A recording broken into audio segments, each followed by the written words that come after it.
কাটাতে থাকে। রান্না হয়েছে টুকিমা, খেতে আয়। তোকে খাইয়ে আমি আবার জমিতে যাব। আজ জমিতে অনেক কাজ আছে। কি ব্যাপার টুকি, কোথায় তুই? আমার কথা শুনতে পাচ্ছিস না? এই তো আমি উঠোনে খেলছিলাম, দাও খেতে দাও।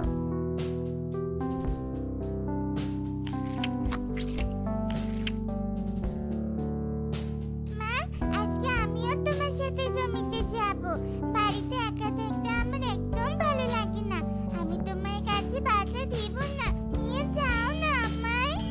ঠিক আছে, নিয়ে যাব। তবে ওখানে গিয়ে আমাকে কোনো বিরক্ত করবি না। আজকে বেগুন খেতে আগাছা পরিষ্কার করতে হবে।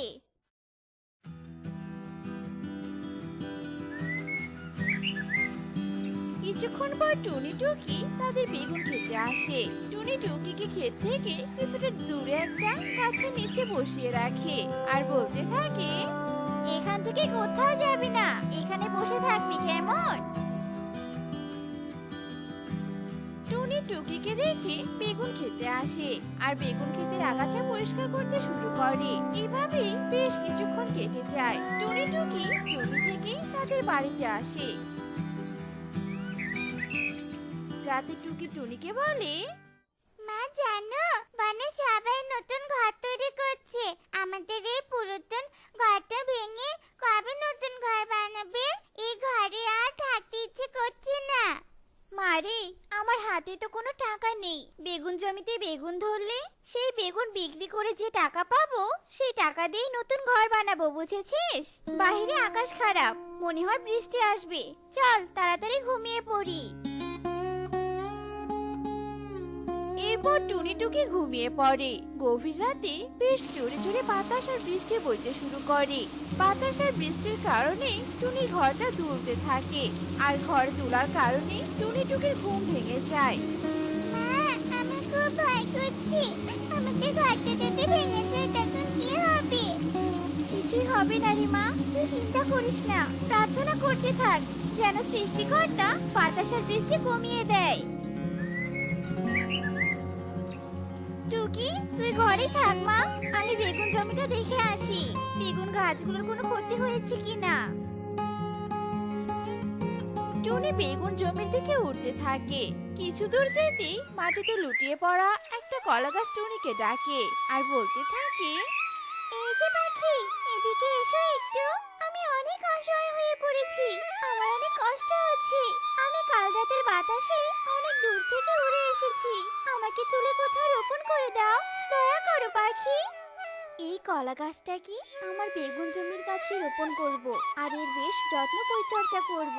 যখন আমার বেগুন জমির বেগুনগুলো শেষ হবে তখন এই কলা গাছের কলা বিক্রি করে সংসার চালাবো।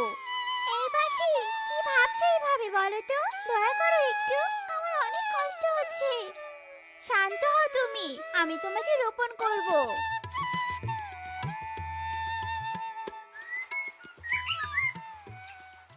টুনি কলা গাছটাকে তার বেগুন জমিতে নিয়ে আসে আর বেগুন জমির এক কোণে রোপণ করে দেয়। এরপর থেকে টুনি তার বেগুন গাছের পাশাপাশি কলা গাছটার বেশ যত্ন পরিচর্যা করতে থাকে।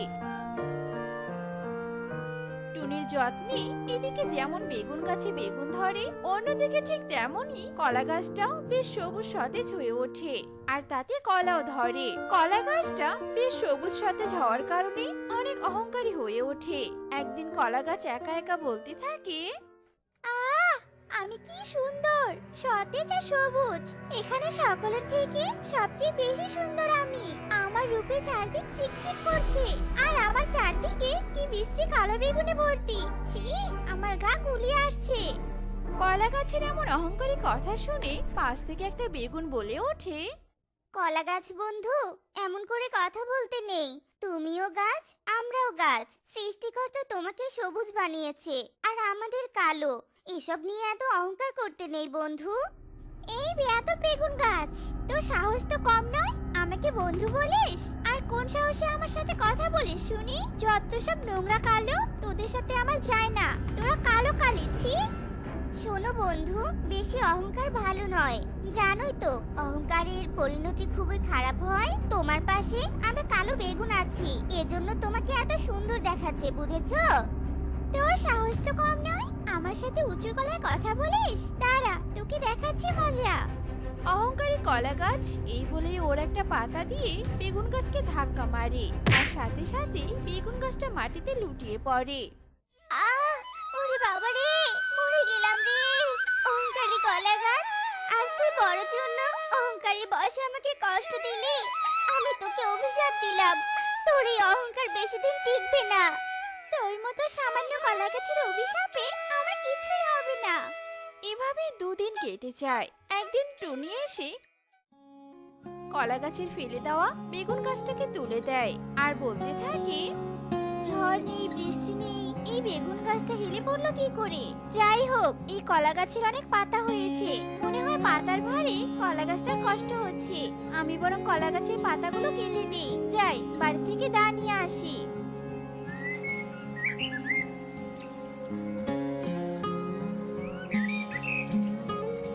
টুনি বাড়ি থেকে দা নিয়ে আসে, আর যেই কলা গাছের পাতা কাটতে ধরে ঠিক তখনই অহংকারী কলা গাছ বলে, খবরদার, আমার শরীরে হাত দিবি না, তোর থেকে আমার শরীর অনেক পরিষ্কার। দেখেছিস কত চকচক করছি আমি? দূরে যা, আমার থেকে দূরে যা বলছি। কি বলছো কি এসব কলা গাছ? তোমার মাথা খারাপ হয়েছে নাকি? আমি তো তোমার ভালোর জন্য পাতাগুলো কাটতে চাচ্ছি। আমার ভালো নিয়ে তোকে ভাবতে হবে না। যেই দেখেছিস আমাকে অনেক সুন্দর লাগছে, তখনই পাতা কাটতে এসেছিস। দূর হ বলছি, দূর হ মুখ পুরি। বুঝেছি, তোমার অহংকার হয়েছে। শোনো কলা গাছ, এত অহংকার করো না। আমি তোমার পতন দেখতে পাচ্ছি, আমি আর তোমার যত্ন নিব না। তোমার যত্ন না নিলেও চলবে, আমি এমনিতেই সুন্দরী। টুনি ওখান থেকে চলে আসে। দিন দিন অহংকারী কলা গাছের অহংকার বাড়তেই থাকে। একদিন একটা তান্ত্রিক ক্লান্ত হয়ে টুনির বেগুন খেতে সামনে আসে। ও বাবা, চারিদিকে যা গরম পড়েছে, আর সূর্যটাও যেন পাল্লা দিয়ে রোদ দিচ্ছে। শরীরটা রোদে পুড়ে যাচ্ছে। এদিকে তো কোনো বড় গাছও দেখছি না যে সেই গাছের নিচে বসে একটু বিশ্রাম নিব। ওই তো একটা কলা গাছ, যাই ওর নিচে বসেই একটু বিশ্রাম নেই। এখন বিশ্রাম না নিলে একদম মরেই যাব। তান্ত্রিক আর কিছু না ভেবে কলা গাছের নিচে গিয়ে বসে। কলা গাছ তান্ত্রিককে দেখে বলতে থাকে, এই দুষ্ট পাখি, তোর সাহস কি করে হলো আমার মতো সুন্দরী গাছের ছায়ায় বসা? চলে যা, চলে যা এখান থেকে, তোর গা থেকে দুর্গন্ধ আসছে। কি বলছিস কি কলা গাছ? আমি দুষ্ট পাখি নই, আমি হলাম তান্ত্রিক। আমাকে সম্মান দিয়ে কথা বল। তান্ত্রিক না তো চাই, তোর মতো সামান্য তান্ত্রিককে আমার চেনা আছে। তোরা হলি লুচ্চা, সুন্দরী গাছ দেখলে কাছে আসিস। সর বলছি, সরে যা। তোর সাহস তো কম নয়, তুই আমার চরিত্র নিয়ে কথা বলিস? অহংকারী কলা গাছ, দাঁড়া, তোকে দেখাচ্ছি মজা। আমি সামান্য তান্ত্রিক নাকি অসামান্য। এই বলে তান্ত্রিক জাদু করে অহংকারী কলা গাছের গায়ে আগুন লাগিয়ে দেয়। তখনই ওখানে টুনি আসে। টুনিকে দেখে অহংকারী কলা গাছ কাঁদতে থাকে আর বলতে থাকে, বাঁচা, আমাকে বাঁচা, আমি মরে যাচ্ছি। টুনি, আমাকে বাঁচাও। বেগুন গাছ, আমার কষ্ট হচ্ছে, সাহায্য করো। আমি আর কখনো অহংকার করব না। নেভাও, আগুন নেভাও। তান্ত্রিক বাবা, আপনাকে অনেক ধন্যবাদ এই অহংকারী কলা গাছকে শাস্তি দেওয়ার জন্য। এভাবেই অহংকারী কলা গাছ তার অহংকারের শাস্তি পায়। বন্ধুরা, তোমরা কখনো অহংকার করবে না, কারণ অহংকার পতনের মূল কারণ। মা টুনটুন,